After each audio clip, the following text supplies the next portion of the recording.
All right, y'all. So welcome to welcome back to Anime Savants. And I guess this is the first time we're doing it on video. So if you listen to us on Spotify, blah blah, you can keep listening, but it's on YouTube with like actual faces and stuff now.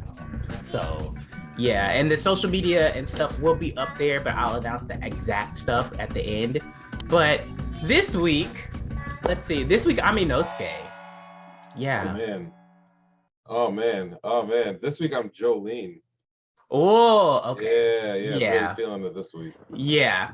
And let's hop in. So of course there's no 86 this week because what the fuck are y'all I doing? cannot get it together. I do not know I what's going on. Well, I guess this week it's technically a holiday, right? That what's yeah, going on this week?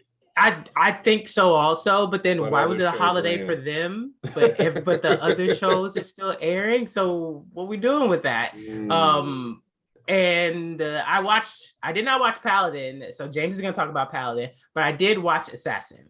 So let's just do Assassin and then you can go ahead and do the Paladin stuff. So wasn't expecting this. No. Wasn't expecting this. I wasn't expecting the goddess to be a cog in the wheel. Um, wasn't expecting Dia's thing. So what was I didn't go back and look at that end scene from the other episode. What happened with the end scene from the episode before that? Because you said Dia had like an after credit scene. I saw the after credit scene for this episode. Okay. I think it was just foreshadowing that this was going to be an episode about her. Oh, okay. But the thing is that in the opening credits, there's a lot of focus on her as more of like a tragic character, like she's like falling over stuff. There's a lot of the bottom line is like I knew they were going to go somewhere with her character more than the others. I just didn't know when it was going to happen. I think Yeah. this is a 12 episode season. Yeah, it's almost So over. Everything's almost over. yeah, so Yeah. they kind of needed to like have some dramatic twist, some end game, something to lean on for this episode, and I think that's what we got with her. I Which don't know if you had the feeling from the beginning that she was being like very performative. Throughout the entirety of the episode, yeah, after that outburst that she Yeah. had with him in her room, I was just like, so girl, no, you meant all that. When she was like, no, Yeah. I'm just haha. I was like, no, you meant that shit. And then they went through the town and did all the other shit. I was just like, oh, okay, this is weird. And it was nice that they like hinted in the beginning of the episode. He was like, I'm sensing a lot of like battle prowess Yeah, from there's a lot like of soldiers everybody. here. Yeah, Yeah. he's from like everybody. Like, what the hell? And she was like, oh, ha ha ha. We just got mercenaries. It's Right. whatever. Right. And then also I'm wondering, so there was the episode, I forgot to bring this up during that episode. Did he actually go to a brothel? No, I don't remember him actually entering a brothel. They were talking about the but brothel. they talked about it. Well, they talked about it in past tense because remember they time skipped 2 years where he was living in that city where Orna is. Like, and they said that he had visited or they had witnessed him. Yes. So I was like, that wasn't done, at least as far as I remember, on camera anywhere. Okay, But, yeah. I don't remember it. Okay, so it's whatever. I don't know if they fucked in the pool or not. So like it's all a metaphor. It's interesting that this series goes for like the innuendo and the metaphor, and whereas Redo was like, I'm gonna shove a hot poker up her vagina. It's like this and this and like yeah. It's like beautiful romance. This could be a scene where they are having sex, but we don't know. And then the other one, it's like, I'm gonna stick a hot poker up her butt and transform a dude into a lady, and then get gang raped by his own soldiers. I still haven't watched the uncensored versions of that. I still haven't done it. For this episode that just aired, or for Redo? For Redo. I still not a single episode. I haven't seen the uncensored for a single episode. I think, as a degenerate, the uncensored version is only valuable for the dick slap scene, and that's it. The rest of it. I think I saw that on Twitter. I think they like it went so fast. It does go by very quickly. You have to pause the frame to see the dick. It does go by but they got it in there. Of course they fucking did. It'll live forever in anime infamy. Right? Okay. But yeah, I mean, frankly, you probably, if you're watching that show for real, like not for purposes of generating content, but you're actually just watching it to enjoy it. If you like redo, there's not a reason not to watch the uncensored version, because it's not like the story is so strong that you're like, oh man, I don't want to be distracted by all these useless boobs.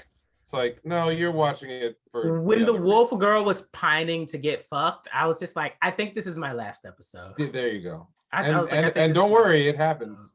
It did. And I'm like, you know what? I think someone in the comments, they were just like, oh, she's actually this age. And I was like, bruh, that don't mean shit. Chill. She looked. Just chill. She looked.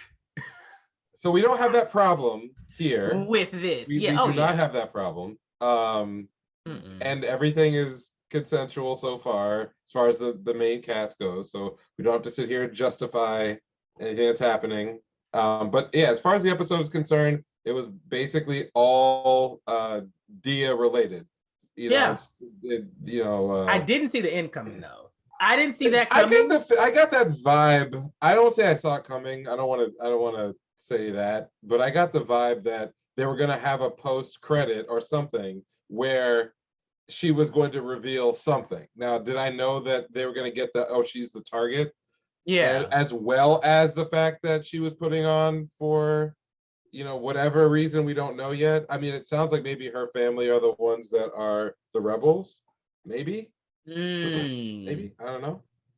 The way that I interpreted it was that they were supporting the royal family. Another family was rebelling. But then also, like, they were hinting at the hero and ancient weapons. I'm definitely interested in that shit. Yeah. So, like, because human hands can't create ancient weapons, but we haven't seen anything else about other races in that world. So don't know. There's a lot of intrigue here for an episode that, again, like, I wouldn't say that nothing happened, because this was all interior character development from top to bottom. So a lot did occur, and one of the complaints that I've had, just like low-key, for the middle half of the season, is that we kind of got away from the goddess storyline and here, other than those little like interstitial vignettes that were more comedy than they were, serious, which is what I presume the show story is trying to be. We didn't do a lot of that. So in this episode, it was like we moved very quickly back into the main plot, because now the hero is a potential hero candidate is out there, who is built up now as a threat that might be more powerful than Lou is, or at least equal, because the power scaling in this thing is just through the roof. And also the hero has was it 20 skills? Or like 25 or some wild shit. So, and also the hero is fighting against the royal family. That's correct. Or at least we don't know. Yeah, we don't know if he's even the hero. It could be just a powerful person. So that's good. I like that we're kind of getting back into that, at least as the season winds down, to have an actual finale. Because like one of the things that I think the show has suffered from is just there's no antagonist. Right? Yeah. You have protagonists, you don't really have any antagonists. So, and I think that's a problem that's been highlighted, because I've been so focused on Luke's like character development, because I'm like, I need something from you, because we don't have anything else going on. There is no interaction between him and a comparable threat that you would think, oh, this character needs to overcome it to. Because no one's made him shook yet. No one. Really. No. So I know it's coming. But when we get to it, we'll get to it. So what were some notable things? We had a little bit more downtime, just not really traveling too much. They kind of got that shit out the way real quick. We did see a fight scene, right? Is that Tart and the thing on the way, or maybe that was last episode when they were in the caravan? Didn't we get like a quick thing where Tart was like, let me take care of that shit? Am I remembering the wolves week? Yeah, the wolves. Yeah, that was the previous week. That was previous. Okay, then we didn't. Yeah, sorry, we Tart, did not get anything. they were on an island though. Right, we didn't talk about that at the beginning. I feel like they cut out an omake like segment. I was, when the episode started, I was like, oh, we're getting a beach episode. Okay, I guess that's what it is. And then they went straight to the Dia shit, and I was like, oh, okay. I mean, I wouldn't have been mad at a beach episode. I wouldn't have been mad either, but I would have been mad. Impressed that they didn't do it. It'd be too easy, because they're like talking about, like, oh, well, we were by ourselves and all we had was this or that. I'm like, that sounds like an omake like beach episode where it's like they get really close and then nothing happens and then you go back to your regular story. And they just like they threw that all in like one side comment and then like, okay, off to the next shit. And then Mahop showed up and they were like, oh, what are you doing here? But I don't know. And I think I mentioned this like a few episodes ago where I was like, oh, why isn't Mahop coming with them? But it does work. It works that like their intelligent agent is like not there all the time because it wouldn't make sense. And I prefer when the show focuses on a very like Lou and one other person. Yeah. Rather than trying to do this whole thing of like the gaggle of party members. And every episode hops around between one harem girl and it's No, this is sensible, at least within the established rules of the world that they have right now. She's his servant / bodyguard.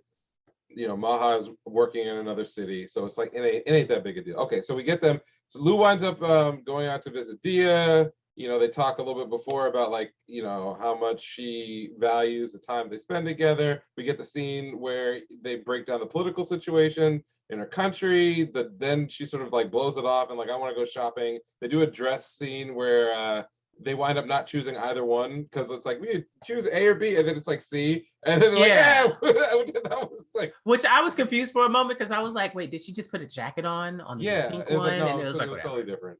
And then they walk around the city. They have they play games.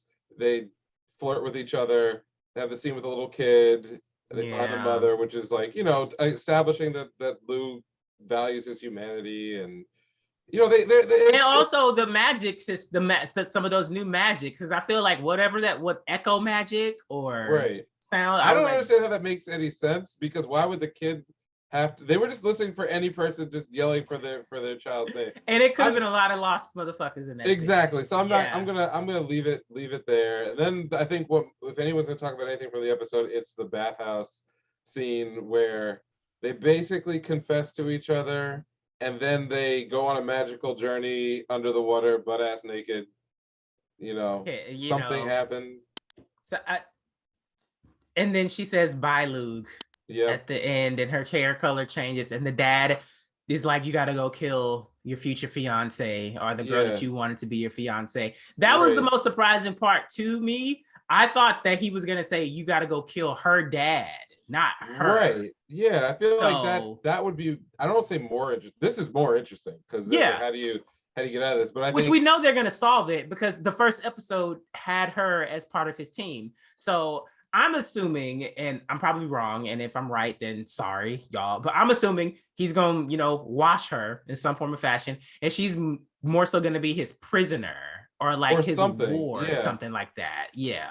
Well, you're right, because this show already foreshadowed stuff past where I think the episodes are going to end. Yeah, I'm assuming that they already have a second season set up if that was our first exposure, because the further we got in the season, I was like, okay, but when the crew gonna come together? Because this isn't at first I was wondering where the guns at, and then the guns showed up relatively quickly and stuff like that. So I was just like, are we getting actual team assassinations, or is that in the future? And I guess that's it's in the future. The irony is that I had thought going in that we were just going to jump to him at 15, and then the most of the show is going to be around him progressively killing more, doing more assassinations up until. And by the way, I did not know what the length of the light novel was, or even that it was based on a long light novel. So I would have thought, oh, this could be like a one season thing, but I just thought we were gonna build up until we got to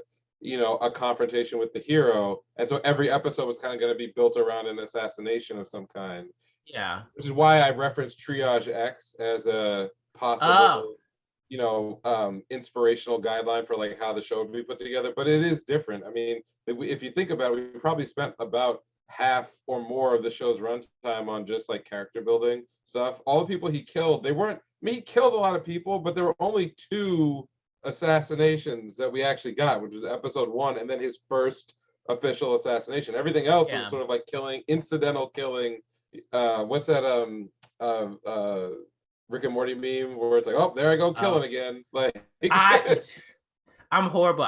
Listen, I don't know what it is about me and Rick and Morty, but it's just not it's like I watched the entirety of the first season and I don't hate it, but I just can't keep going for some reason. I've started that second season's first episode like 20 times, and I'm just like, nah.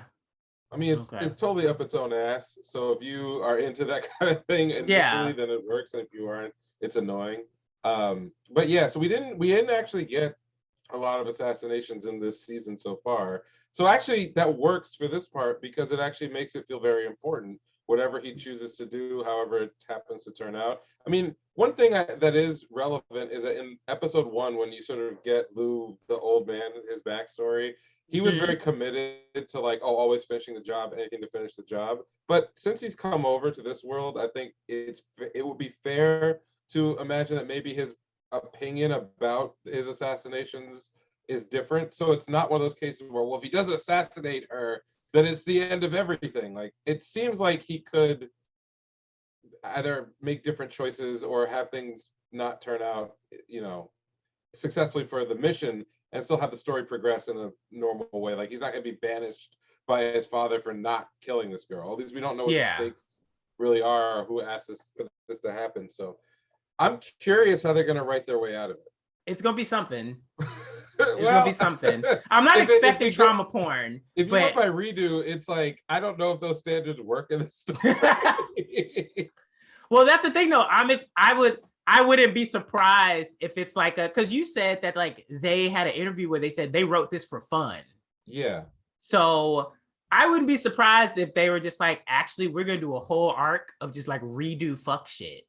And then we're going to like bring it back around to like the actual assassin stuff. Maybe. Well, I think about how those goddess scenes are spread out over the course of at least the anime. I don't know where they fall in that light novel, but those are like a totally other genre. Whatever is happening there is like something else entirely. Yeah, and it definitely was. So it was like a robotic voice talking to her, or a robotic, robotic. There's a system in place. There's a system. So she's not the only one. No, clearly. No. And we don't know how many.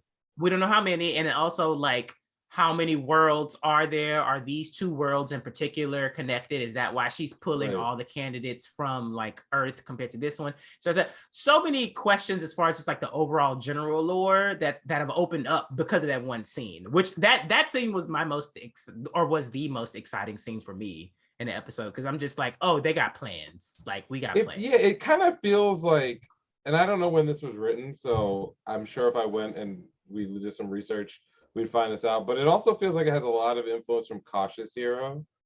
Ooh, well, this whole thing with the goddess is giving me Spider. Yeah, like, you mentioned Spider World Order, like the whole So I'm just curious if like maybe when this was written, the author was looking around at a lot of the other fun stuff that was kind of in the same genre and said, oh, I have a take on this, and then sprinkled it with it, because I still need to understand like what the connection is between all these failed hero candidates and the rest of the story. Because if you take them out, if you take all the little interactions with the goddess and these little peeks that you get at other parts of the world and other attempts to deal with the hero, it's actually a very different story, right? Because with them, it's, oh, well, the hero is someone who is both being built up, because we saw in this one, right, in this episode, it wasn't a person trying to kill the hero. She recruited someone to train him.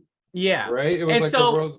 Right. I had questions about that, but then someone else in like a discussion that I had, they said that she still has to train the hero to kill the demon lord. Right. So that's why I said the whole thing feels like Cautious Hero, in the sense that there's all these worlds, but let's just focus on this one.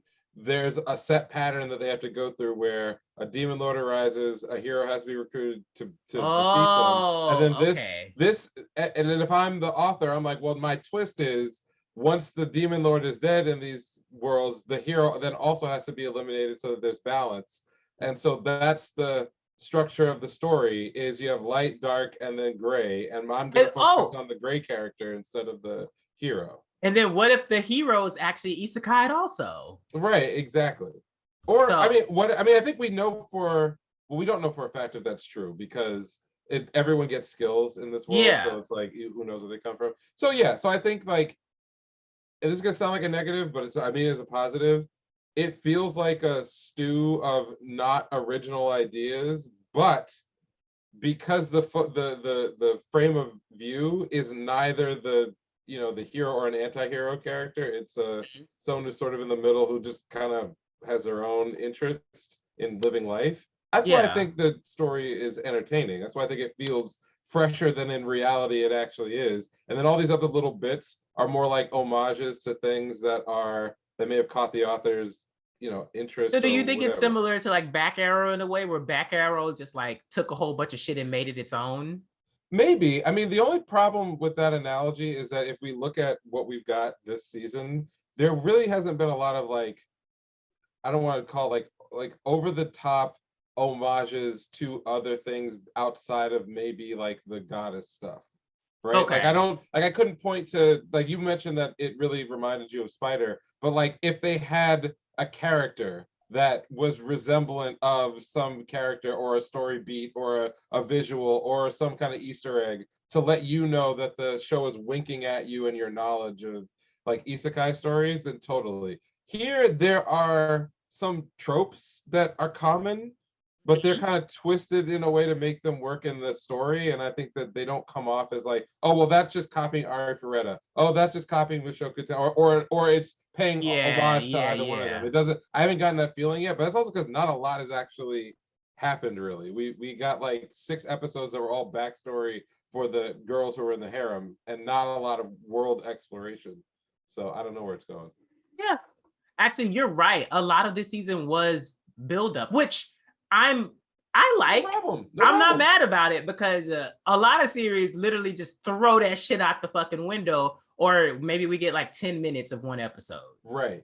Right. So yeah. Yeah. I again I Except for enjoyed it. Maha's episode. That was Did too much. That was True. too Did much. you laugh a little bit when so Lou leaves and then Dia turns around and says it's okay to stop acting, and then like they put in the CGI soldiers, but I noticed that they all had like big ass helmets and shit on, and I'm Yeah. like, where the fuck did that come from? Y'all were dressed like villagers. What nigga? Maybe magic, maybe Dia. Well, Maybe that. no, because Okay. Dia can't. Well, maybe it was something that she and Lug developed like a while ago, and Lug probably was just like, "We have so many fucking spells, I can't keep up with them." So, like, maybe Right. they eventually came up with like I'm literally pulling this out my ass right now. I Like, ain't even I don't, mad. I I just don't know. laughed. That's all Yeah. I'm saying. Oh, I got a good laugh where I'm like, oh, bro, they really just said fuck it on the production. You know what I mean? They were just like, did we just put the CGI soldiers like, because which they wanted the scene where they were all lined up and she would walk back in like she's like a battle princess or something,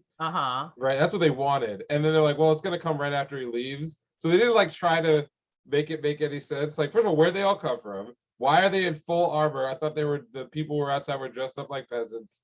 Like, it's whatever. I'm not. I have no.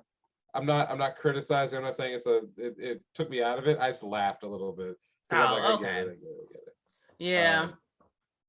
So yeah, and overall enjoyed the episode, and the uncensored version is really not that uncensored. I mean, you get to see Dia's boobs. Oh God, I didn't even. Okay. that's it. That's all that's in there. It's just like for It's just, I mean, she was pretty naked in the censored version, so it's you like, got to let me rephrase it. You got to see a nipple. oh, well, Oh, it wasn't. She literally looked like an underdeveloped. Well, oh, never that's what mind. I'm That saying. they just, Yeah, yeah, okay. Anyways, we don't have 86. So what yep. happened in Paladin? Paladin was a lot of fun, and I think I stand by my broad assessment in that this feels like a very vanilla, in a good way, D&D campaign where like you sort of get your, aside from having an overpowered protagonist, which comes up in the most awesome and hilarious way in this episode. Other than that, every other character kind of fits into an uncommon but still well understood archetype. You know, the merchant, good-natured merchant who's good at his job, the good-natured bard who's good at her job, the elvish archer, mystic, and then the priest paladin, right? Those are all very well understood character classes from very traditional pen and paper RPGs. Last week we got it was more about like this new party and them getting along, and then the latter quarter was the backstory slash song about the original like Blood and Mary and Gus and one of their adventures with the dragon, which was foreshadowing for this week. So they get to White Sails, and I would say it's presented as your typical RPG town, Yeah. but Will is overwhelmed because it is very civilized. So they've got lights on the streets. They've got lots of goods, plenty of Oh. delicious food. He's just doing the whole fish out of water. I'm so amazed at this civilization. And I think, and I don't know if this is a translation thing or not, but they were intimating because remember, Will has been isekai'd out of Yeah. our modern world, that a lot of his what he would say things about how impressed he was about the civilization. I think he was really saying like how similar a lot of things were to Japan or modern Oh. Japan. As opposed to um being impressed with how far, like, yeah. advanced they were compared. Okay. And so about halfway through, he sort of makes this claim about like this was the civilization that Mary and Blood and all of them fought so hard to protect. So right away he gets very attached to the town as well as its amenities. They do stuff like they do some sightseeing, they go to the market, see all this food, they take a bath, which was not like a Japanese bath. He even points this out. He's like, he says it's really more like, he didn't say it Roman, but a Roman bath was sauna and then cold pool, and whereas Japanese baths are just hot baths, so they have more like the Roman baths. But he was like, oh man, if I'm now living in the lap of luxury, I could take this bath. They go have a long Oh, like eating scene where he's just chowing down on all this food, and you're like, okay, now we've been presented the town, and it's cool. The latter 2/3 to the second half of the episodes where things kind of kick off into what I call probably the real story. So he decides to make a trip over to the local temple, in order to consecrate. I guess he's been chosen by Gracefield, but yeah. he knows, or maybe it's protocol, or maybe he was taught this, that you have to you could be chosen and have divine protection, but you have to go to the official sort of like uh temple that covers all the gods and get a stamp of approval, License or basically. Yeah, something. a license Yeah. or whatever. So he Yeah. goes, and first thing he notes is that a lot of the big gods statues are there. There's nothing for Gracefield, and he's like, right, because she's a minor. She would be a minor god that doesn't have. So he goes up to the head priest, like, hey, I'm here to get the stamp of approval. And they said something that actually made a lot of sense, which is in order to get that approval, a priest who has the ability to do um, sense whether you're lying and sense whether you are lawful or evil has to be here in order to test you, to make sure Yeah. that you're not an imposter or that you're not a representative of an evil god in disguise, which is a very, very Oh. the rules for that and the spells or the ability they mentioned, it was very D&D. Anyone who's familiar with like pen and paper RPGs is going to know like detection, detect evil, detect whatever. So it was really cool that they bent that from that environment into this world, into this story. So he comes up short. All the priests that are there that could do it are all out. Then you find out that there've been all these demon attacks, and that's why the priests are gone, because they're just shorthanded. And as he's about to leave, I guess the head priest who's in charge, and when you see him, the way he's drawn, you already know this guy is just a fat piece of shit, garbage human being. Uh Basically comes out to Will and tries to sun him. And he's just very respectful the whole way. And actually being such a respectful, good-natured boy, like the head priest is like, actually, you can just stay here, like whatever. Like I don't know if he gets charmed or like Will he didn't give him killed any them with openings. kindness. Yeah, to like do anything mean. And so like, and then as they're walking away, he's talking to the other acolyte who couldn't help him, and the guy starts blabbing about how that guy is a piece of shit, and then he realizes he's talking, and he's like, oh fuck. So the whole party winds up in the priest's barracks where he can now room for free. And as they're just starting to like get the laydown of the politics of the world, they get an alarm bell starts ringing that there's an attack happening on the town. So of course, Will, like he's not even dressed. He just grabs Immediate. his fucking shit and runs outside, immediately sees that there's a wyvern that's attacking the town, and there are no magic users or priests or anything else to defend because they're all gone. And so at that point, he decides that like, well, you know me, I fight everything. And so he just goes on the roof and immediately starts shooting lightning at that motherfucker. And Metal comes up behind him and is like, bro, first of all, you're not hitting him. Second of all, you're firing off like high level spells, at nothing. Like this is not a good look. You need to calm the fuck down. So they come up with a plan. Him and they take to get the wyvern down. And the highlight of this episode is not the magic. It's not Will's fast thinking as to how they're going to take this creature down. It's how he kills this wyvern. Because if you remember from previous episode, they had the long story about how the original party, was involved in this dragon subjugation. Yeah. Right? I think it ultimately ended up with just like blood spearing it or something, like just whatever. In this, they drag the thing to the ground with combination magic. It starts like trying to kill villagers. He stabs it, doesn't kill it, doesn't know what to do, and then decides to just like supercharge his own strength and does a wrestling move by jumping, grabbing it by the neck, essentially not quite like suplexing, almost DDTs the dragon, and then it's still alive on the ground. He just chokes it to death and breaks its neck. It is one of the It was one of the filthiest kills I've seen in a long time, and they explained it by he just didn't know what else to do, which is everyone else in the town is looking at him like, did this motherfucker just choke out a dragon with his bare fucking hands and then just break its neck? He gave just fucking just crack those bones. Oh fuck! Okay. And then he gets up, and everyone's looking at him, and they're like, "Who the fuck are you? Who is this?" So of course, immediately, remember, it was only Menel and him who decided to go after the dragon. He still has two other members of the party. Yeah. So, it was the guy's name, Antonio.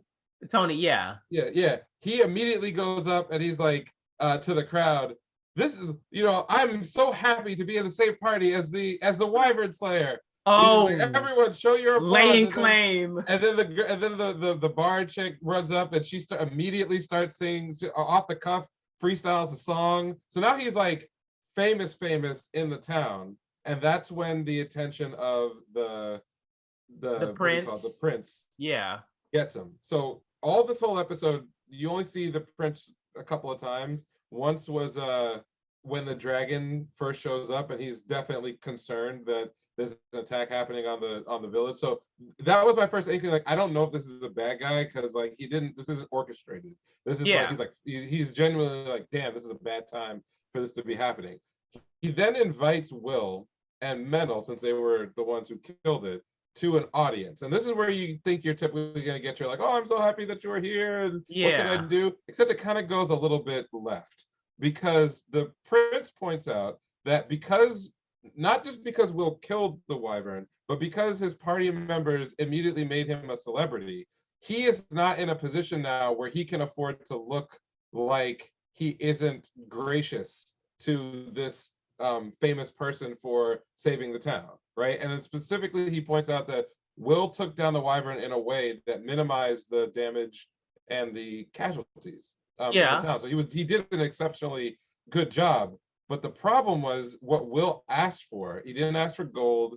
He didn't ask for, some kind of honor or anything else. He said, well, I heard that there's all these demon attacks, and I came from the Beastwoods, which are currently being threatened by a demon horde that is led by a powerful demon, which we know because 2 episodes ago, that's where we thought we were going. We thought we were going to go to that mountain or whatever. Yeah. Right. So he brings us up and says, look, is it possible for you to send some troops to go fight the demons out there? Of course, the prince says, no, we're already shorthanded. There's really like nobody that we can send to go. And then Will's like, okay, well, can you deputize me to use all this money that I have? Because remember, Will has a ton of money. Yeah. Gus gave him all that cash. Yeah.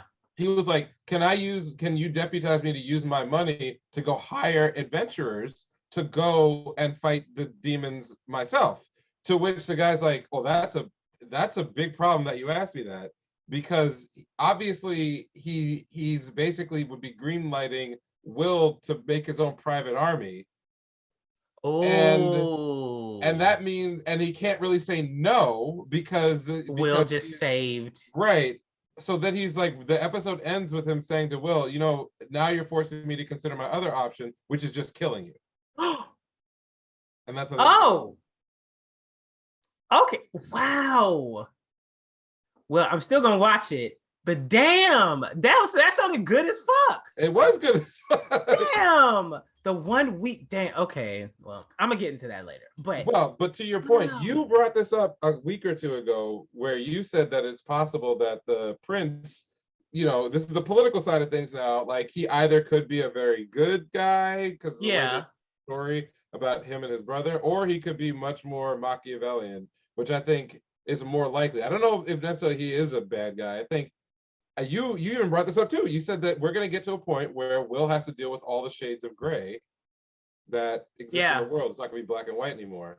And on a couple of occasions in this episode, either by in conversation or by action, he was informed that the shit that for example, he was going around like healing people before, right? Because he just has that power. He can heal people. Well, the head priest, who's kind of a piece of shit, did make a good point where he was like, people who have divine protection kind of just think that they can do whatever they want, but like, you don't understand the power you have comes with a lot of responsibility. If you just go use it everywhere on everything and anything, you can create a lot of not so great situations or expectations of what people want from you and from us and from everybody else. And he kind of had a minute where he stepped back. He's like, oh yeah, you're right. I have been kind of just like do whatever the fuck I want to do, whatever. So wow. Number 2. Damn. Okay. Well, I know what I'm watching. Gotta get back later. Yeah. Oh, fuck. I'm so behind the other thing. But yeah, that sounds great. I mean, I really don't have anything else to say about it because I didn't watch it, but that sounds like the perfect path for the show to take. I agree. Like, absolutely fucking perfect. And the fact that they're not even forgetting like previous plot lines, they're bringing them in. They're not just like, all right, we about to leave this continent behind. Fuck all you niggas over here. Good luck. Like, it's okay. I think it was cool. So Good. Did you watch any other stuff that was outside of that? I watched Banished Hero. Also, and that was like the only other thing I watched. I had a very shitty experience this week that like deterred me from watching a lot of shit until like today, which I will be talking about in a bit. But yeah, I watched I watched Banished Hero. I haven't watched Osama Ranking yet, but like I'm gonna watch Osama Ranking. Y'all know I'm gonna watch Osama Ranking. Like, duh. I've been seeing so much more shit about that ugly guy from Platinum Mint everywhere. Like, niggas are dragging that nigga. I'm like, damn, he's that like, okay. Sure. And I thought that he was gonna be like a 2 or 3 episode character, but given what happened this week, he might be around for a little bit. And there was some genuine comedy, but like not comedy that takes you out of the series in this week's Platinum End, related both to that character and what's her name, Saka or something, whatever the girl. She's now useful. Let's put it that way. She made herself useful. Okay. Well, I remember a few weeks ago you were like, she's going to die. Like, she has to die. Not even just I mean, when it happens, how it happens, I don't care. But she's got to go. Like, I'm ready to be done with it. I've also seen some reviews of Platinum End where people are into the shenanigans, but very critical of the plot in general. I would just say a lot of it has to do with the fact that Mirai, the main character, is not. He is going to annoy more than he's gonna like produce great moments of joy among people who watch. So either you're into the story, or something about the visuals, because it's not going to come from that main character or some of the people around him. But the supporting cast is pretty good, so I'm enjoying it, and we'll see where it ends off for this season. It's pretty cool. What else did I watch? I watched World Trigger. Yeah. But you said this season was more so focused on the like higher ups and like it's 100% a tournament arc with the story more revolving around the elites and the past of the agency. There's very little interaction except for like I guess some flashbacks. There's very little like forward motion on the invasion plot, but it's a tournament arc. It's literally a tournament arc. So either you're down for that or you're not. The last 2 episodes I think are going to be all action for this season, so that should be good. So yeah.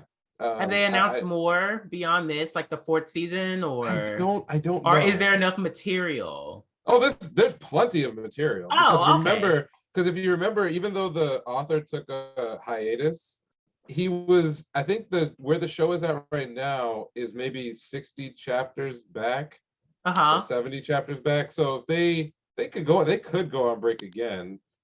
50 to 60 chapters is usually about 22 episodes of something. So, who knows? I think that they'd be well served by going into a season 5 and then taking a break.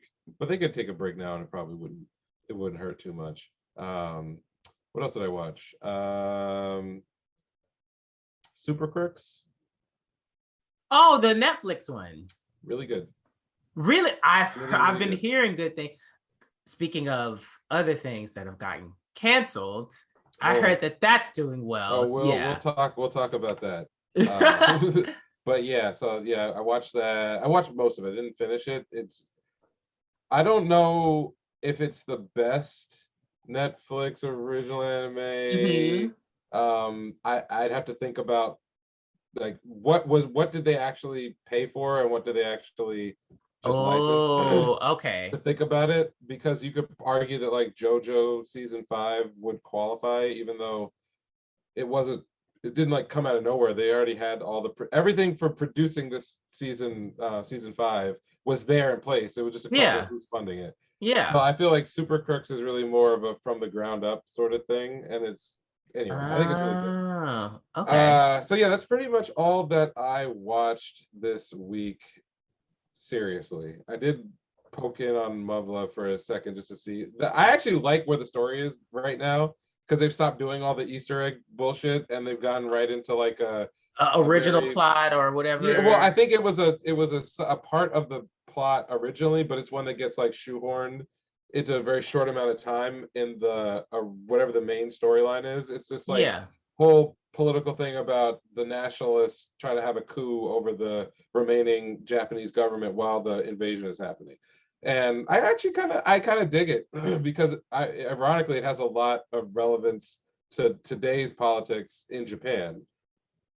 Something that like we don't as Americans really know anything about or pay any attention to, but like we went through January 6th and we had all these like people who had very specific ideas about what they wanted the government to be. In Japan, they've had this faction for years, going back even before the World Wars, about basically Japan for Japanese. It's not necessarily that they're racist, but they are like hyper nationalists, and they get tied up with the Yakuza. They get tied up with like all these other parts of Japanese society, but they're a presence. And if you were a Japanese citizen, like you would know about these people. And the fact that like it wove its way into this story in the way that it did was interesting. I actually was, before I would just turn my brain off and I'd be like, oh, okay, just give me the robots.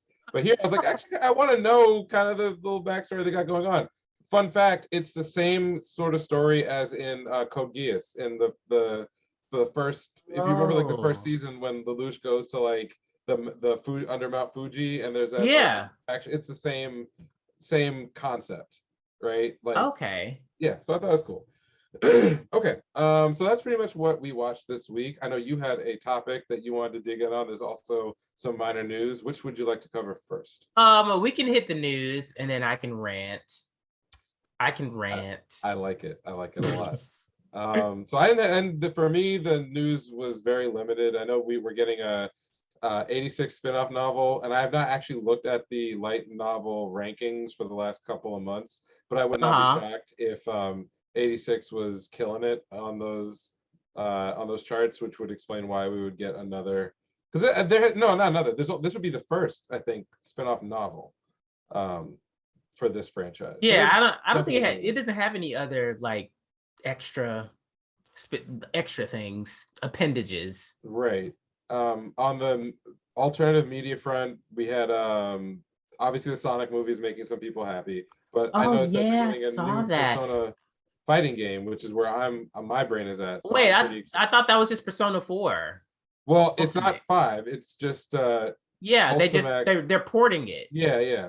But I think it's the latest version of that game.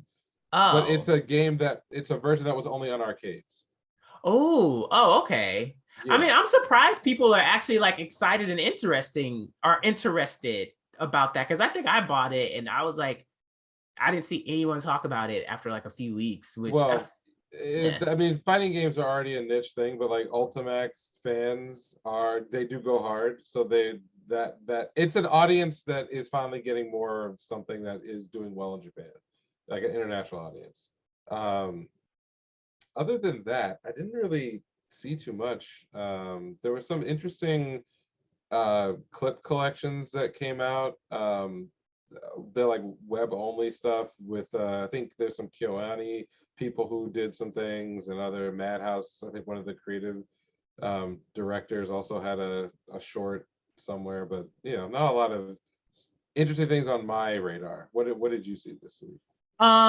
Primarily for me, not really anything. Like Sasaki to and Miyano, there's some stuff there, but that's like BL. So like I paid attention to that, and that was about it. Right now, it's just basically we're getting dates. And actually a trailer for Devil is a Part-Timer season 2 dropped. And I really loved the first season. And so I'm gonna watch this season too, but I don't know. They kind of like not moe-fied, but they kind of like infantilized the characters a little bit. They don't look as mature as they did in the first season.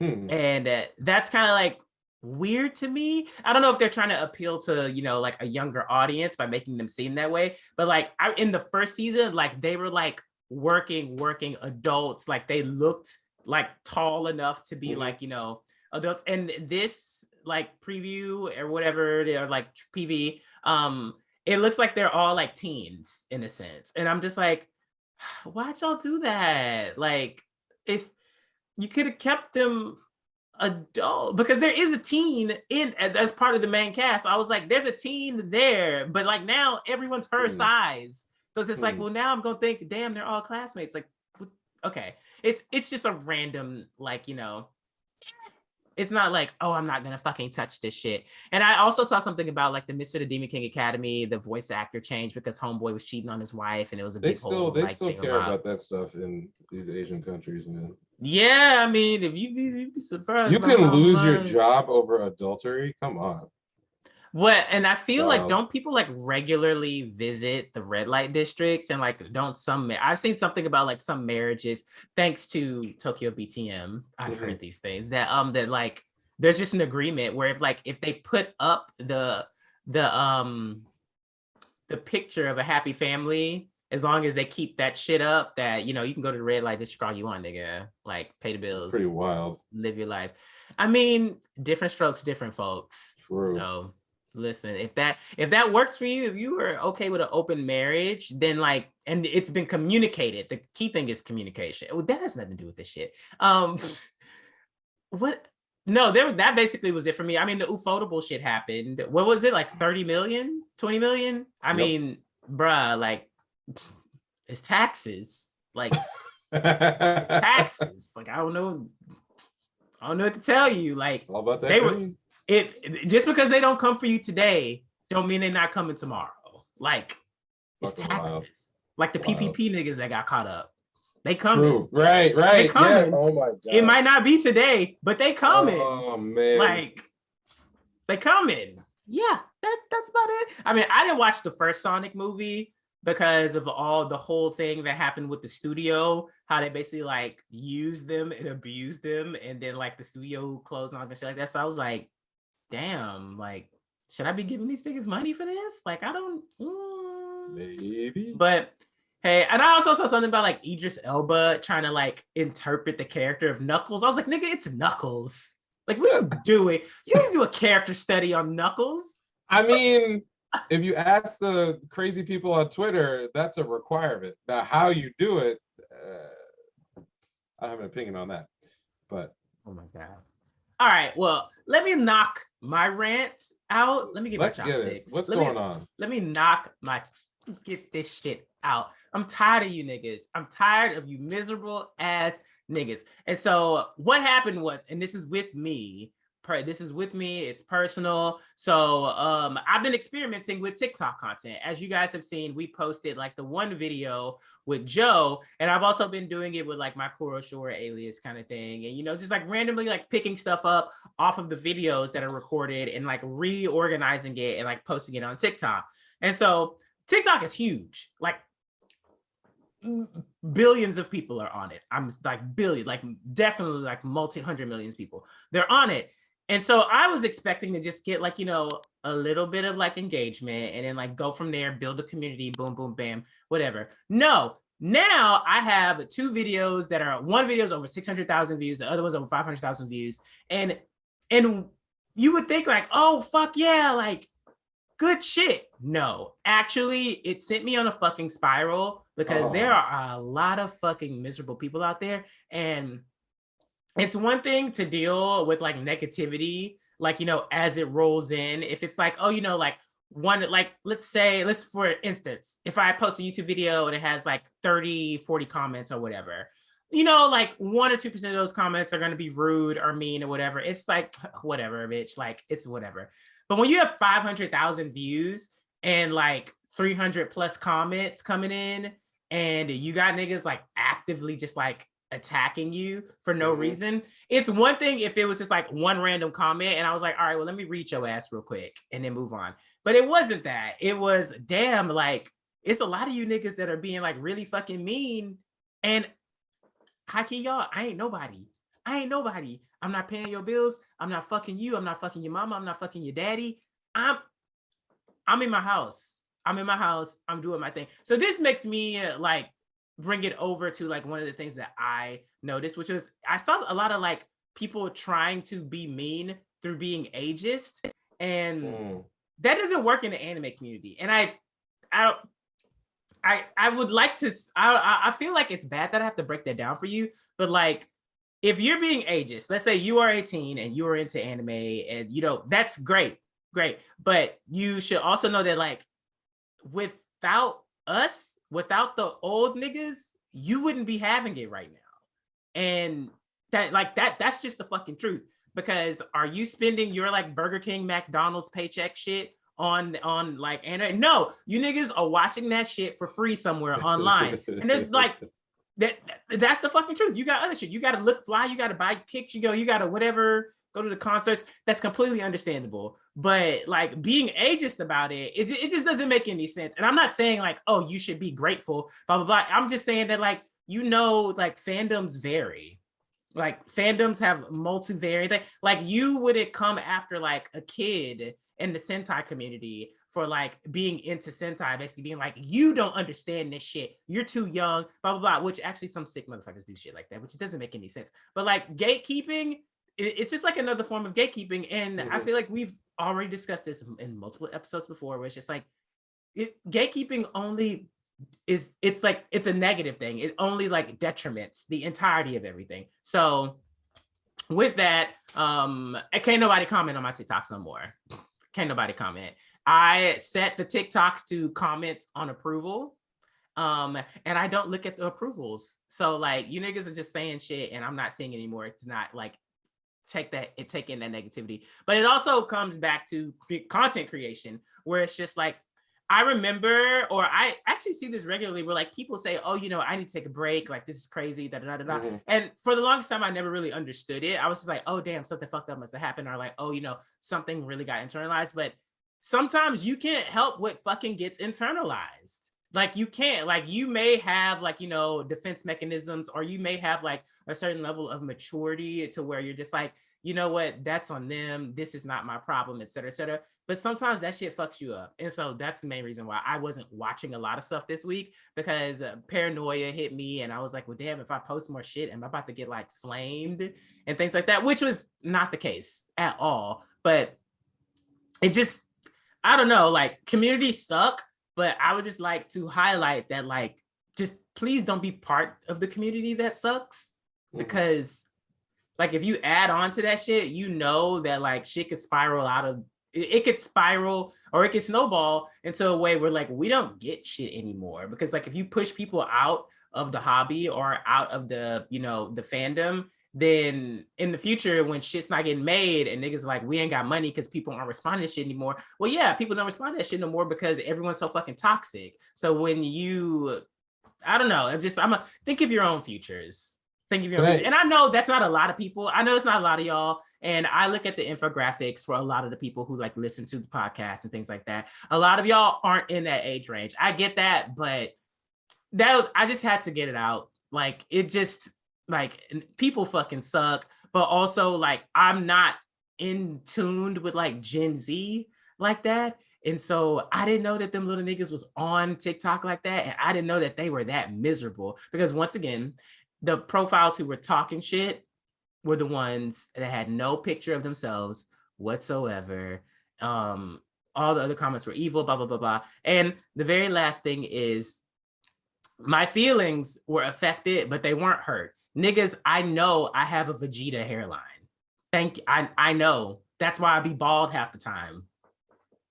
Duh. Like, duh. Yeah. And also, yes, I'm gay. What? What? What? Y'all, like They were like, shocked. I'm sure that they were completely shocked. what? Like right. what?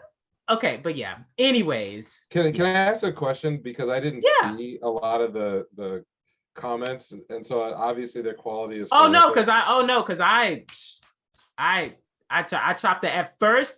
At first, I blocked people, but then I found out that if you block them, their comment will still be seen by other people on the original video, and then for future videos, they won't be able to interact with those videos. So I had to go through, unblock all the people, and I had to go through all the comments that were like just like rude as fuck, and I had to actively delete them, and then I locked down all the comments.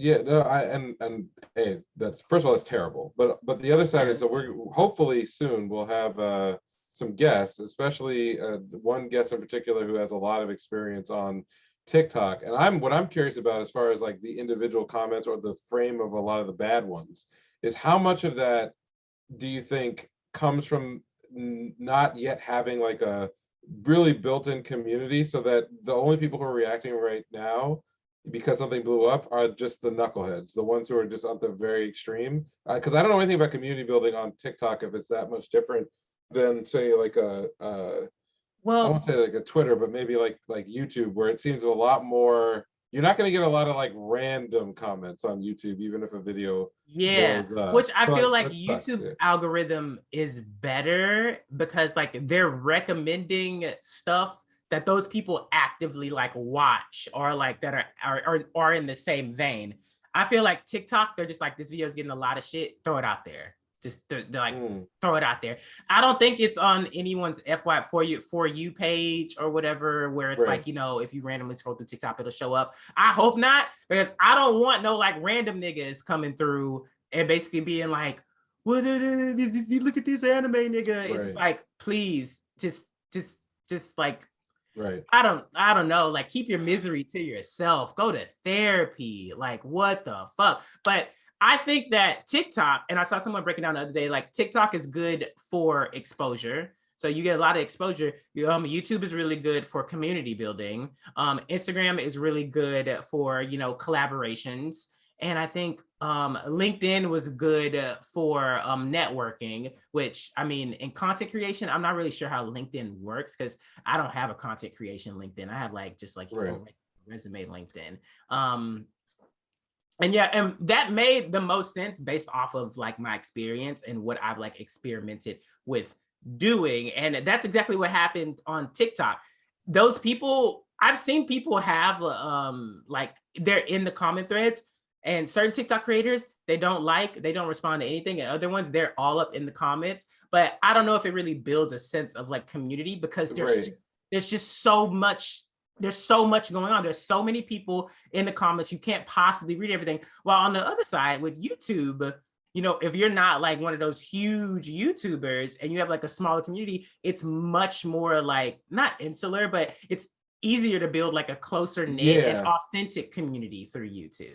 So the reason why I'm very interested in this, I mean, bad experiences aside, is that, you know, we're gonna have someone on pretty soon who, I don't want to steal their story, but from what I've heard from them, has had very similar sorts of interactions with folks on TikTok, and TikTok is their primary platform. My understanding is very similar to what you just said, which is that you don't want to be anywhere near a TikTok comment section for any reason, and it's very young. Like it's super young. I can say I've seen a lot of TikToks, but most of them are not native on the platform, and the ones that I would watch natively I have never once in my life seen a TikTok comment. I can promise you that. I've never seen it. I have never read it. I just hear about it. And I think part of the other reason that you pointed out was very, very interesting, outside of the gatekeeping and all the other bullshit, like leaving the content of the bad behavior aside, that because there really aren't strong like TikTok communities, it means the way people engage with comments is very irresponsible, because they don't have to, there's no ownership there at all. You could throw an ugly comment on, or a joke or anything else, but you don't care because you don't engage with the content or the creator in that kind of a direct way. Whereas like I know it's on YouTube, especially when you go from those like small channels to like medium small, like oh no, the crew will come out. The step from like 100 subscribers to like 1,000, the people who are still in those comments, the day, you call them the day ones, but they may not even been subbed, but like they're in the more like notice me senpai sort of mold, where like their interest is getting interaction from other people who like the content and the creator, whereas like Instagram is sort of notice me, but it's like notice me so you could date me. Like, that's what I see on Instagram. Thirst trap leading into, right, exactly. Like, I see you, mama. It's like, okay, all right, yeah, all right. So like, it doesn't surprise me that like the interactions are really bad in that other area, because I don't think that there is this idea of, well, the artists behind it or people who enjoy this are going to get me clout if I display the fact that, like, I'm a well-behaved member of this community. No, they're gonna say, actually, I think it's the opposite. Possible. Yeah, I think it's the opposite, because some of those people who posted like the rude comments, as I went to their profile to block them, they had thousands of followers and they hadn't posted a single video. Yeah, they got followers based off of them just like being like toxic. Just roasting. Being toxic. I roasted that one. I roasted the other one. It's like, okay, all right. I ain't got a problem with roasting, because I roast myself on a regular basis, but like that don't mean I'm okay with you coming out of nowhere and roasting me. It's like like you in the friend group, or like it's a self roast. It's like if you're a random person, you would you say that to me on the street? Absolutely not. You would never. A lot of people are like that, and I don't want to rehash the old conversation we've had about people behaving badly outside of we talk about this a lot. The anonymity of the internet. The other side that I like to think about too is like, yes, it's the anonymity of the internet, but also where do these feelings that these people have come from? Like, I don't care about the people, fuck them, like whatever. Life is short. I ain't got time to be your psychologist, your mother, your whatever it is. It's not me. Go pay someone for that. But it is kind of interesting from like 1,000 feet up psychologically, like why folks do this, even when like you get this phenomenon of that someone will come in, they'll talk a bunch of shit. Okay, then let's say you pulled them out. Let's say like, okay, we're doing a live stream. Oh, you got shit to say? Come on the stream. What you got to say? And then they're like, like, because in fact, exactly, they were performing. They weren't. Yeah, this was they not like want attention. Yeah, these are cries for help, and these are cries for attention. And most likely it's based off a want to share misery, like misery. What is it? What is the saying? Misery loves company. Misery loves company. They want that. And the sad thing is though, people get, you can roast niggas, but like there's a way to like, there's people that you roast that are like, okay, yeah, we be roasting you. And there are other people who are just like, who are you? And why are you being like so mean and rude to me? Like, what? Like, if that were the brand of my shit, I'd basically be like, yeah, man, like, yo, this nigga got my ass. So I was like, I'm not even doing that shit. I'm literally just like commenting. And to the people who are saying, oh, reactions are, oh, trash content, shit like that. Okay. Why are you here? Trash content, but you here. Yeah, why are you here? Why you here? Why you here? It's trash content. Why you here? Okay. So okay. I've been with my wife for a long time, and part of the reason why that relationship works is I had to learn that there are things in life that you may not enjoy, but other people enjoy them. And you just have to be pleasant and have an open mind about it.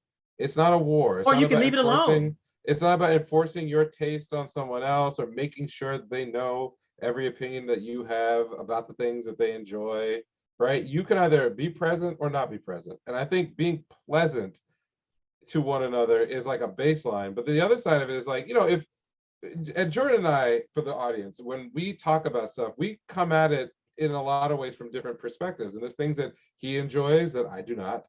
And there are Yeah. things that I enjoy that he does not. But I find it interesting to find out why he likes things that I don't, and vice versa. I think that you should want to have that. So let's say you're, hanging out and watching some content, and the creator expresses an opinion, even a strong opinion that you do not agree with, or you don't like the style of content that they are producing, or something else, and you get it in your heart that you want to reach out to them, or maybe reach out to the public and let people know what a piece of shit you are in the process of trying to tell others what a piece of shit they are. Maybe you should be like, well, is there anything I can learn from what this person likes? What is their No. actual opinion? Because I'm pretty No. sure none of the rude comments that you got addressed a thought that you actually had. No. They were just some No. surface level thing like, this person looked funny.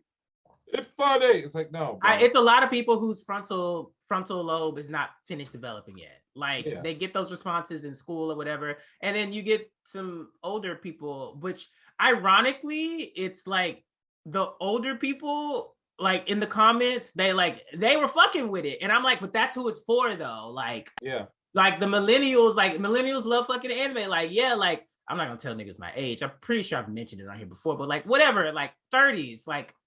Niggas love anime, but also they don't want to watch like younger people who have no sense of like their own like life experiences doing certain things. So yeah, like those niggas are in the comments, and that's one of the sad things about it, is that I will be missing out on positive engagement on TikTok, but I also have other forms of like contact for people, which it has kind of like led some people over to my Instagram and Twitter to specifically reach out to me. So that's great. And it sucks that I won't be able to interact with people on TikTok for now. And I'm not saying this for the Anime Savants TikTok. Those comments are on like, this is just my own like endeavor thingamabob. And, and y'all be commenting on a few of the things in Anime Savants. So it's like, yeah, I'm not saying y'all chill out. I'm just saying like in this instance, in that particular like platform that I have, that if it's not for you, it's not for you. Right. Like, and it could also be like yeah. the whole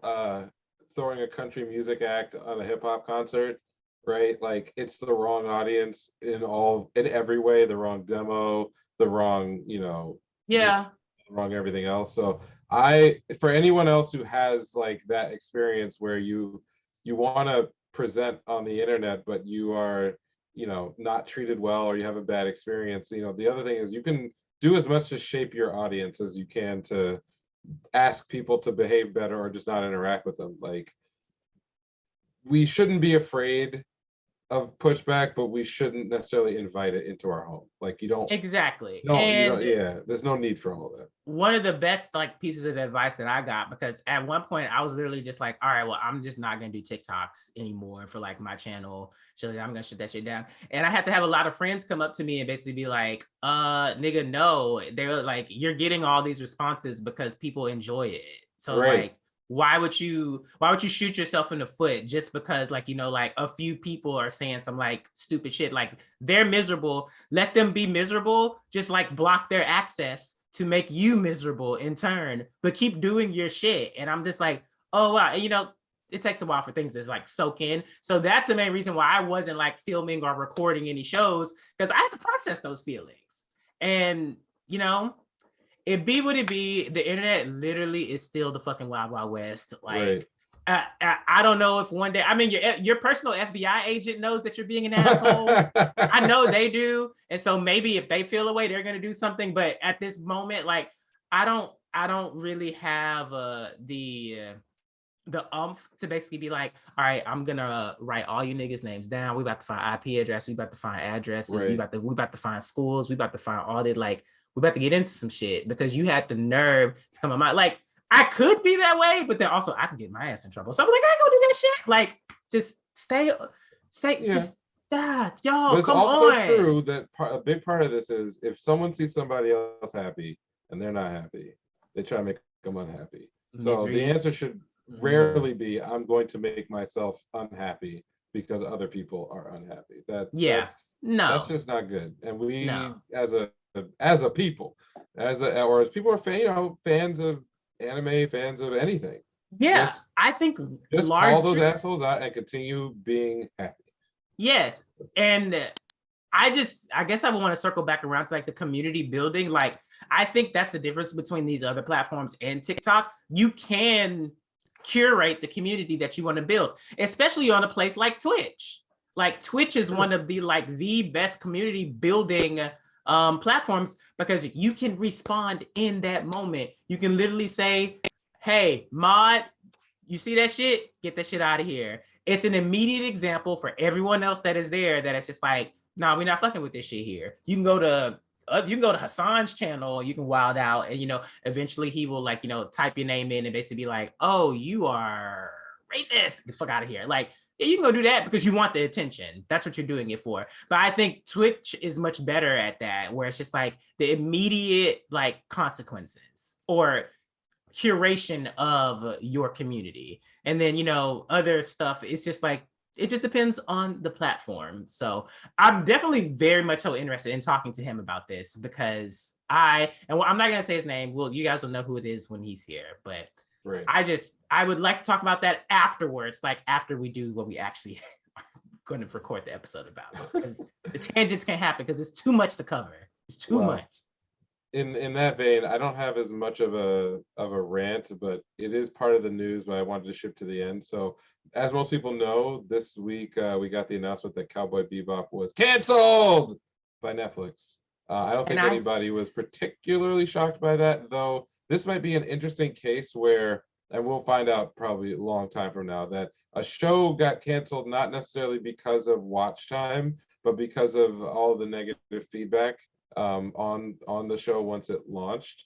Because I'm pretty sure that I probably should go recheck, but the budget for Cowboy Bebop was not excessive. It wasn't anywhere near their most expensive show, but there was really? it wasn't. And if you watched it, I mean, like it did well with what it. Okay, I'm gonna preface this. I'm using well in the terms of you spent your money on a thing and you got the thing you spent your money on. They did a pretty decent job with their budget, but as far as like buzz and everything else, it just was not the hit that the Netflix needed in order to get it renewed. So I am not, as you recall from the review that I gave, I'm not a hater of Cowboy Bebop live action, nor did I love it. I think that there were a lot of problems with the production, but I think the core parts that needed to be in decent shape in order just to make it watchable were all there. And I did want to, and I think I gave John Cho a lot of credit for the work that he put in, given that he knew that he was older than the character by quite a bit. He got in fantastic shape, got fucking hurt. I watched. Still, yeah, go ahead. I watched. I couldn't finish the first episode, by the way. I couldn't do it. I guess I'll give like my mini review of the first 20 minutes. Oh, yeah, sure. I did not like Jet's actor. I didn't like him. The way that he was delivering the lines, it sounded a little too forced to me. He's probably a great actor elsewhere, but in this particular role, I kind of was just like, it sounds like you're trying to put on the voice too much. And that's like fucking with the delivery of the lines. John Cho, I loved it. And I was gonna say, I was like, that body was together. That like, I was like, oh, wow. Like, you look good. You look really good. Yeah, no, I can absolutely rock with that. So, I don't want to rehash the review that I made, but in context, I want to think a little bit about like what the cancellation means and what the reaction generally means and how people should take live action anime and comics as well going forward. At least some things to think about. So the first thing to think about is presentation versus expectation. So a lot of the negativity around the Bebop remake or at least a live action version was built on people really not having a strong frame of reference of what they wanted the show to look like, but they knew everything they didn't want it to look like. And so that became sort of the easy critique, is that like, oh, well, just having a CGI version of all of the ships and the this and the that, it's not enough. I don't like the way it looked. Or like, remember, most of this series was shot on lots that were put together to look like the sort of 70s inspired uh, but modern world of Bebop. And I saw a lot of complaints about, oh, well, things look cheap and they look too much like real life. Like, do you remember what Cowboy Bebop actually looked like on the streets? It was just like Mars just looked like a dusty ass, early 90s city. Yeah. There weren't these like majestic, whatever. It Like was very, were it was they very, yeah, go ahead. were they expecting like a metropolis I don't or know. something? Like I don't know. And I would then say go ahead. based off of the character, I would say like it looked like what you were saying earlier that the money was there. The money was there. Mhm. And like I just went like looked up at a clip, but there was one thing that like stood out to me. It was in the first part where Homeboy had that gun, that like phase gun or whatever thing about. And for some reason, I just couldn't stop focusing on that gun because I was like, that looks like pure plastic. Like Like the it looks like, props. yeah, I was like, oh, that looks so, I don't know. Like it didn't look bad, but I was just like, bro, I feel like I And could go that was, buy that in and Toys you R you Us. hit the nail on the head. Is that part of the problem that the production ran into for me personally is that they couldn't sometimes decide whether, and this maybe even be an issue has to do with Cowboy Bebop itself, is how much of this is a parody and how much of this is serious. Oh, Because Bebop is not a serious show. I mean, yeah. one of my favorite episodes is the episode with the cowboy who's like Spike's rival. And if people don't remember, that episode had this dude running up the side of a building that was falling over on horseback. Okay, it that happened. Weird fucking shit happens all over this series originally. So the question is then how do you translate that, the slapstick parts as well as the cool, martial arts, film noir, the seven, like what does it mean? Ironically, I think my favorite episode was the episode with Jet, where he finds out it's basically the one that shot like an old school black and white detective drama. And Oh, yeah, yeah, yeah, yeah. like that was actually my favorite episode because it was the episode to me that was doing the most with the general concept, but still keeping that like slightly ironic, slightly tongue-in-cheek, but still fairly sincere approach to the world and the people in it. And it didn't take itself all that seriously. And that was that I think doomed the series in general, because the parts that were really cool would be bookended or would come after a bunch of shit that like really made people's brains invert and it wasn't fun for them anymore. And the only thing is that I can say in an anecdotal way, people I know who never saw Cowboy Bebop and watched the show did not really come up with a negative impression of it. It wasn't like super positive. It wasn't like, oh my Yeah. God, this is the greatest thing ever. But it wasn't like dirt worse, this is trash, I hate it.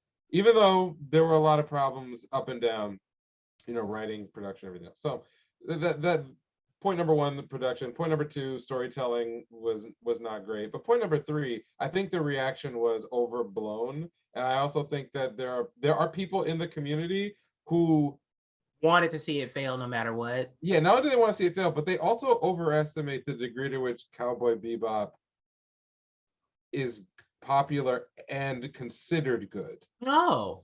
It's not that it's not good, and it's not that it's not popular. I'm just saying they overestimate.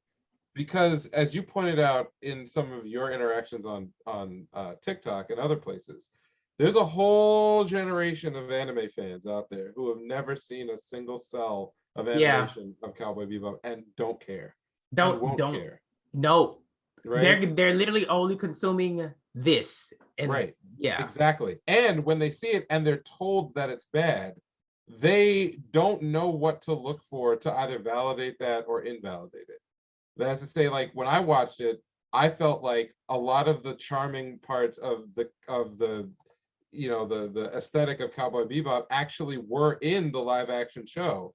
They were just smothered by other things that were not as good and padded out by a story that, when it tried to do original things, didn't really understand what the world was or who the characters were. That's I'm not saying that this is the right take. I'm not saying that I am right and other people who don't like it are wrong.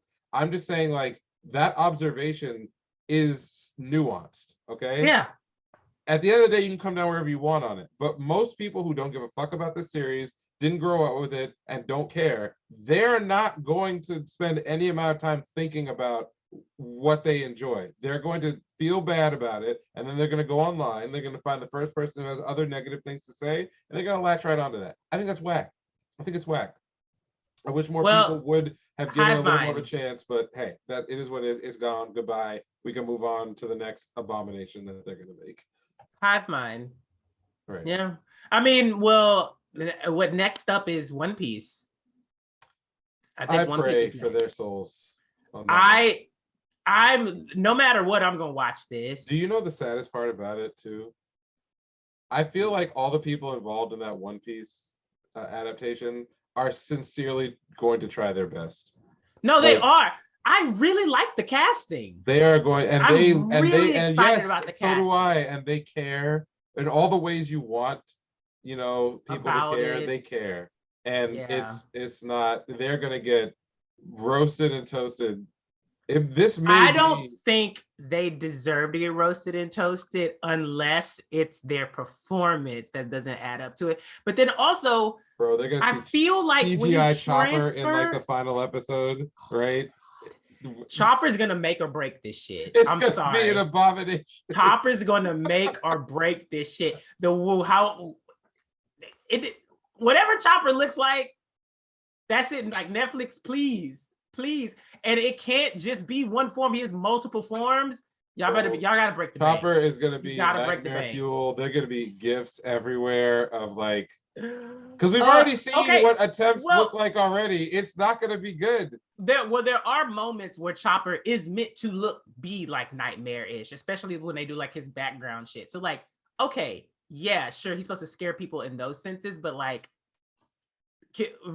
base Chopper. And then like the regular forms. Now his forms in the new world, they kind of creepy. So I don't know. Gonna work. It's like, how do you make the eyes and all that other stuff in CG with live action folks around them? Like, it's already gonna break the uncanny valley. But then how the fuck they gonna do Frankie? Frankie cannot be just like a bodybuilder. It's gonna be a dude. Yeah, this is gonna be a dude. It can't just be like. What happens when we get? Well, I don't even know if they're gonna get to New Worlds. I don't even know. What that's the thing. Like, it has to just be a guy.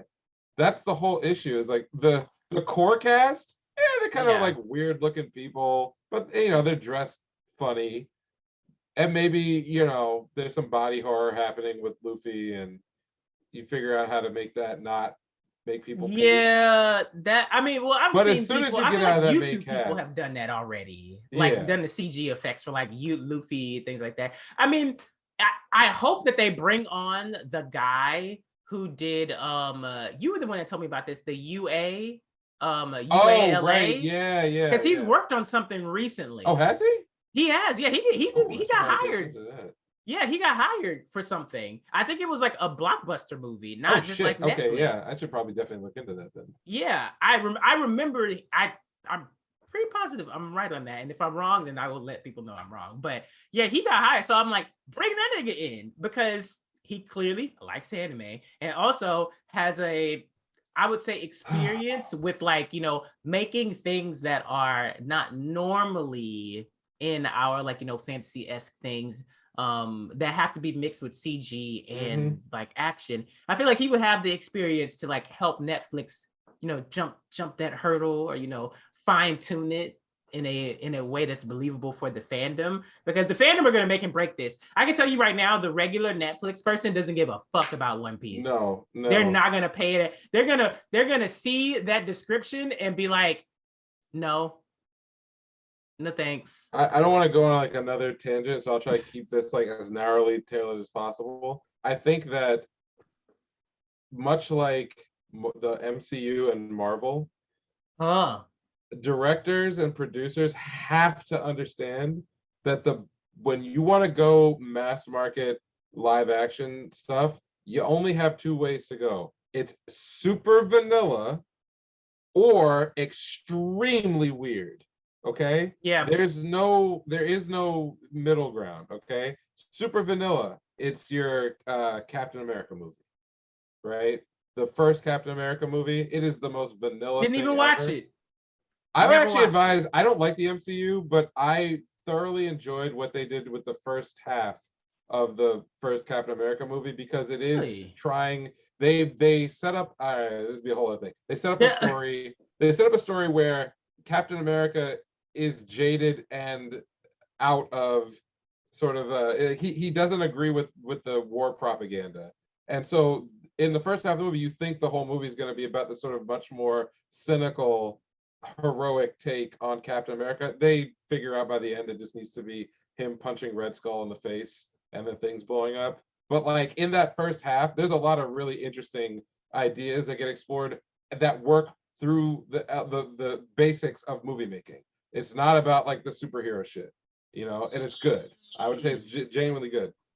Take that for what it is. But what I mean in general about like One Piece or Cowboy Bebop or anything else, you either have to go super vanilla, which is to say shot for shot kind of remake and don't get off the beaten path at all, Yeah. and try to be as realistically faithful as your budget, time, and skills allow, and let the chips fall where they may. Some shit's just not going to work at all, and you have to accept that you're talking to a tiny audience. Maybe it's a fraction of all Cowboy Bebop fans are going to appreciate what you did, and then everyone else is going to be like, this is an unintelligible movie. I don't know what's going on," and they'll bail, and you just live with that. But then the other side is to go all the way into the weird and wacky bullshit.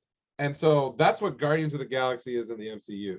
This is the like if you look at what these stories are about, the characters that are in them, what they do, how they act, all the themes, the visual presentation, this is the weirdest nonsense that exists in all the aliens, all the stuff that takes place off of Earth. I Yeah. mean, like, I'm not gonna do a recap of the Guardian movie, but in the second one, he's fighting a motherfucking planet. Like, while listening to like 80s metal and shit. Like this is a joke. It's not serious at all. And it has to be one or the other because anything that tries to ride down the middle is going to piss everybody off because you're never going to have enough money to make it No. as big as you need to. You're never going to have enough good acting or good writing for that matter to like make it stand The as a writing is what's serious gonna make story. it. They're gonna need a genius for this, to be honest. Yeah, it's not going to work. So if I want to see One Piece, I want that first opening scene that I get in that live action to be as specifically One Piece and weird as possible. If you start like showing me like rain and niggas in shacks and like Shanks in the water and there's like No. blood everywhere It and needs to trying to make it be realistic, like no. it needs to You're be a gonna miss. flash forward fight scene. That's what it needs to Right. be. It needs to Luffy be a should flash be forward fight fucking scene. elastigirling his ass all over, a jungle with like cartoon fucking monkeys throwing shit at him, like that whole, like that with like, the flashback he has like Sabo and whatever Yeah. Ace on the island, like eating oversized food and like body just like his body just changing shapes and just like it's either all the way there or it's got to be super grounded. Like so that it's barely even recognizable as One Piece. It looks like a serious pirate action thing, and all of a sudden this nigga punches a dude from across a boat, right? It cannot be in the middle. And I fear that they don't have a choice, that they will try to shoot the gap again, and it's impossible. The uncanny valley will kill you. The acting is gonna be like there's gonna be like two actors on the cast who like really love their character so much they just try to be them, and it doesn't work when a human does it because you're like no Yeah. human would behave this way. There's gonna be another character who's like I'm playing this, like whoever does Zoro is gonna like play it super fucking serious like Kurosawa samurai. It will not mesh at all with the rest of the cast. But that's also the thing is that like the cast themselves are bringing in their own personal fandoms into it too. And the guy who's playing Zoro, he's huge in Japan. Yeah, I know. Yeah, so like, but you get what I mean? Like that's why I think that it's not gonna work. It's not because I hate the series, it's because all these people, they want to do the best job possible, but they're going to be tasked with running the ball straight down the middle of like trying to have wacky stuff, trying to make it serious. Because yeah, when Ace died, everybody cried. But remember that happened like 300 chapters into the series. It's like it could get emotional, but you have to earn that by getting people excited about all the weird and wacky shit. Like, wasn't he fighting Buggy in like the first fucking arc? Like that nigga's Like his Oh no, ability he to was on the fall. island. He was on the island with the axe arm guy, I think. Oh right, yes, Yeah. It was like what? And also pacing. What, like how fast we moving this shit? How long are the episodes? How many episodes we getting? Right. Like I think the best place to end it would be Sanji's arc. But If you they get know, that far, I mean, they have to go all yeah, through Usopp with that fucking Michael Jackson Nami, knockoff dude yeah. who was fucking moonwalking niggas to sleep and then throwing blades at him. I forgot about that nigga. That's what I'm saying. Like, that's what the Yeah. beginning of One Piece is. The beginning There's of so One many Piece, characters. it's It's like really there's a so million slick. characters. They're all wacky as all fuck. From Oh, jump. what's the woman's name? Elvira? What's her name? From the Alabasta woman, or before that, the big fat woman who was on The big fat, she lost weight. Yes, that's right. Yeah. She got hot and got a hat. Yeah. She's in that. I'm like, okay, what you gonna do for this? How you right? do And this? a lot of these characters, they work because they're grotesque, reimaginings of human beings. And I know they're probably never gonna get to it, but it's just like if in any universe parallel to ours, they got to like a live action like Big Cake Isle, it's gonna be like, what? How are you doing all these people? Right. So anyway. Everything in that arc was creepy, just big, loud, and weird. Okay, and so that's what I mean. They have to go all the way into the weird shit and be ready to piss off a lot of normies, or they gotta go all the way into the vanilla shit and piss off the super fans. And I don't, and it's the director and producer who has the skill and vision to make that middle passage work is one in a million. And I promise you, I will put money down every time and I'll be a rich man.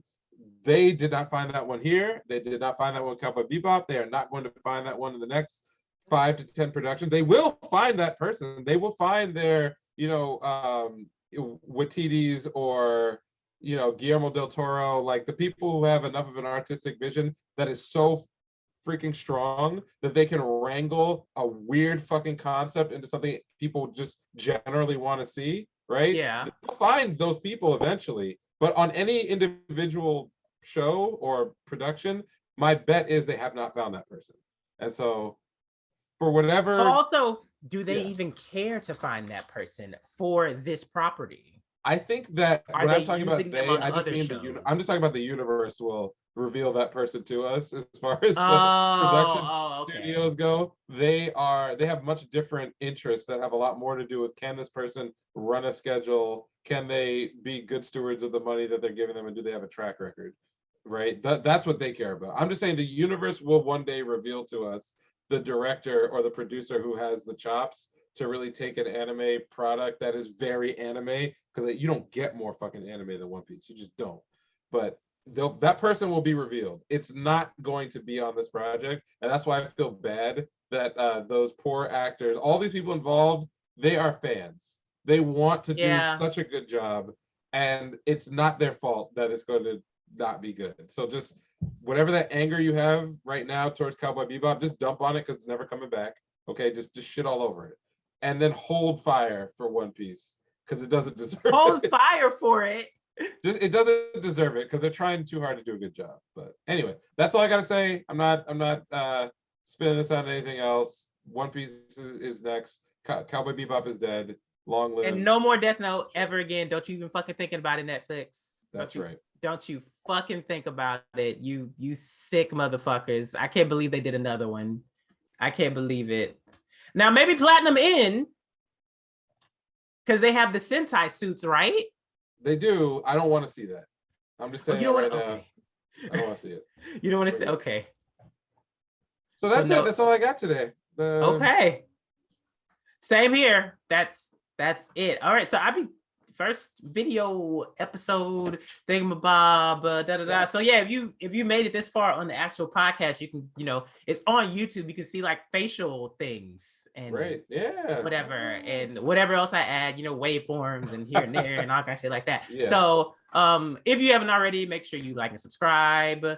Comment down below, because like this is gonna be a video format, so it's gonna be on YouTube. So comment down below, and then follow us on the socials, anime_savants on Twitter, then anime savants on Twitter. No, fuck. Okay. See, on Instagram, TikTok, and Facebook. Okay, there we go. James, you go. All right, I'm good. Yep, you can follow me at a neural handshake on Twitter all the time. I just fight with people, usually about wrestling things, not about anime things. They're all degenerates. Oh yeah, who's this Hook guy? Listen, I saw so many tweets about Hook. Hook is the future. I think you'd be into Hook. You would be into Hook. Oh no, I saw him. He was hot. Yeah. Hook is the future. But yep. Other than that, I do look at the comments for any of the YouTube videos that we put up. So if you want to get in contact with us that way, that's perfectly fine. Other than that, peace out.